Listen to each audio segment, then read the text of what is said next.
Hello and welcome to another episode here on Cactus Dry Dock. And in the dry dock today is episode 5 of my workshop build, the interior. Let's make it real.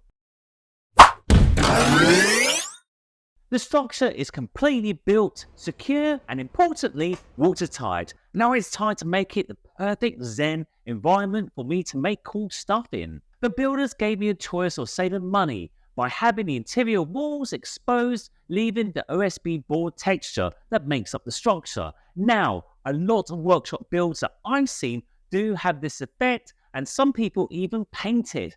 But that isn't really my style, as I knew I wanted my workshop to look like a proper room, as if it was part of my house, so plasterboard it was. The builders got started by nailing wooden battens into the walls. But before they could attach the plasterboard, the all-important wiring and electric components needed to be installed, such as the lights, switches, and sockets. This requires an electrician, and for that I go by the builder's recommendations and hire the services of an electrician they worked with before.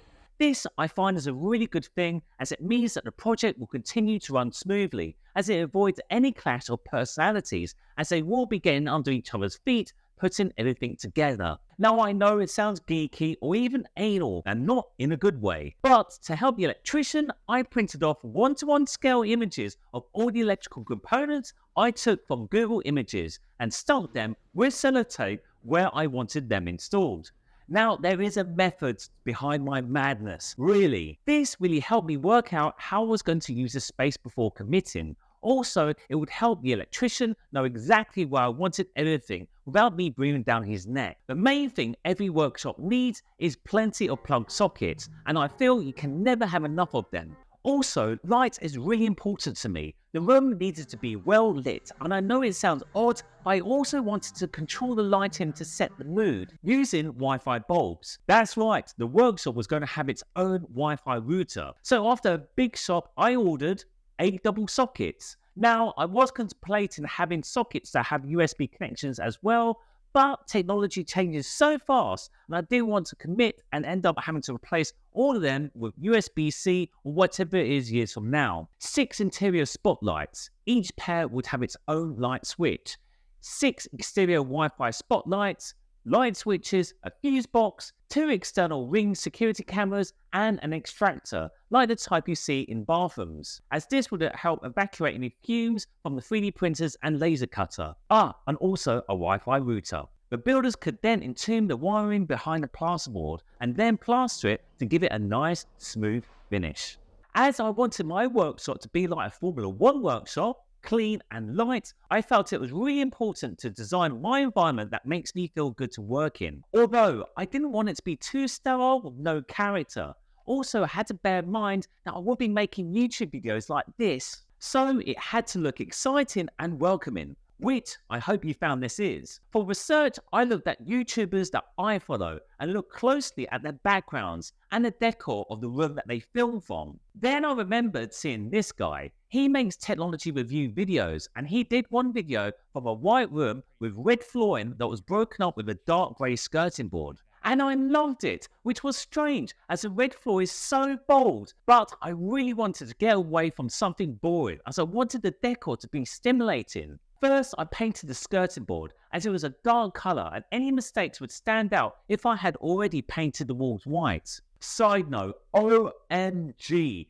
did I get a lot of hate from my Instagram account because of the damn skirting board. If you didn't already know, Cactus Dry Dock's Instagram is where I post daily updates on what I'm working on, such as this workshop build.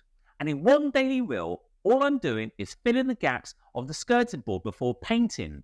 But looking at the comments, it could be mistaken as a response for me clubbing some baby seals. I mean, look, admittedly, I did pronounce the name of the filler wrong, and I could have used my finger to smooth it out, as you can't stand that type of filler. But then there was the responses from accounts that seemed to be from professional builders getting their knickers in a twist over a damn skirting board. Seriously, guys, it's just a skirting board, and it's just a diary update rather than an instructional video. Although from the hate, my account got over 300,000 views and hundreds of likes. So every cloud, hey? Oh, and by the way, all those nasty comments I got, I replied with a polite but yet funny response. As Taylor Swift says, "Haters gonna hate, Anyway, after dusting myself off, I applied a few coats of MDF primer and sanded it smooth. Then I applied dark grey paint made for skirting boards, and as you can see, haters, it turned out lovely with little effort. Before I could paint the walls and the ceiling, I needed to wait a few days for the plaster to properly dry out, and when it did, I learned from this guy on TikTok that I needed to apply something called a mist coat. This is because the bare plaster is still porous and it needed a coat of watered down emulsion to soak into it. Then when it was completely dried, I painted 3 coats of white emulsion on top. For the flooring, I searched for a red vinyl and found a great deal. I also decided I would install it myself to cut costs, as I thought it would be easy considering how simple shaped the rectangular room was. First, I rolled out the vinyl outside and then marked off the measurements of the workshop, while also added a few feet for adjustment and trimming later. Before laying it down, I had a great sweep and vacuum clean the floor. Now, I know some people lay down an adhesive across the entire floor, but I didn't, just in case I cogged it up, which is likely to happen. Also, I wanted it to be easily removed, just in case it gets damaged, and also many years from now, from wear and tear, it needs to be replaced. As I have a motorbike that needs to be rolled in and out, I needed to find another layer to actually protect that surface. So I found this thick rubber with diamond plate effect on eBay, and this was easy to lay as it was the same width as a security door the bike would use, and just be at that end of the workshop. Also, I just needed to secure it down with this extra strong double-sided tape. Job done. And there we have it, a total transformation from the bare OSB boards. It looked fresh, modern, and almost like a showroom, and I was so glad I chose the bright red floor. To finish off the entire build before kitting it out, the exterior needed to be addressed. Again, with cutting costs, I had the builders lay down the decking frame, as this would benefit from professional knowledge as well as professional tools. And it all had to be done before the weather turned nasty. This meant that I would be laying down the actual decking itself. Now, the builders did suggest to use a composite material like the workshop facade, but now this project was coming to an end, funds were low, so I opted for the traditional wood.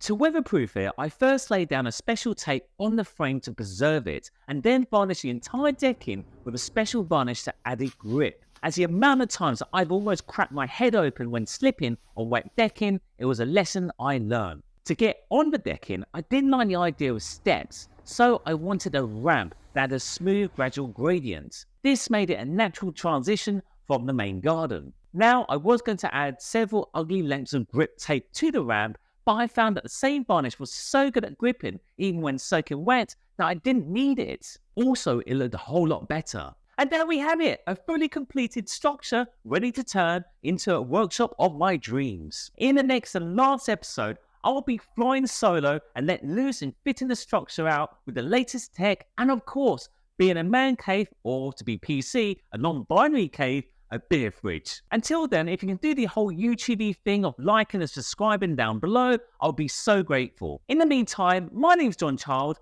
and I've got a skirting board that needs comforting. And I'll see you on the next episode here on Cactus Dry Dog. You take care.